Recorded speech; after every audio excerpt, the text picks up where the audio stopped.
il y a la crise de l'économie, la crise, on peut dire, du politique, il y a les attentats, le terrorisme, on vient de l'évoquer.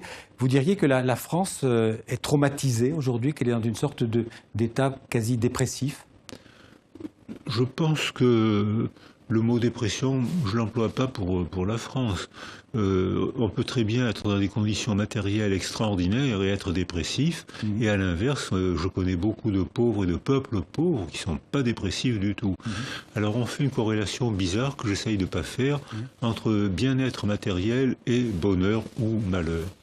Alors je pense que la France, sur le plan matériel, ce n'est pas à plaindre. Hein. C'est un paradis qui se croit en enfer. Ouais. Quand on voyage un peu, je rentre du Congo, je rentre même de pays riches comme la Chine, je vous assure que je suis content. J'ai la chance d'être français.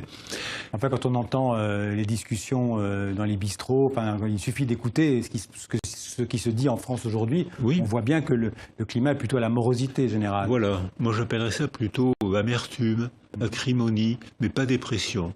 Amertume parce qu'on ne sait pas le bonheur qu'on a d'être ici. Ça ne veut pas dire que tout soit parfait. Hein. Il y a beaucoup de choses nécessaires à régler. Mais je pense que comparé à d'autres pays, on a énormément de chance. Mais la manière dont on s'y prend ne me paraît pas adaptée. On pourrait dire aujourd'hui que la France, en 2016, manque de héros positifs. Je pense qu'il faudrait des héros constructifs, des héros bénéfiques. C'est-à-dire, on en a. Il y a des écrivains magnifiques, il y a des médecins magnifiques, il y a des scientifiques magnifiques, mais ils sont héroïsés.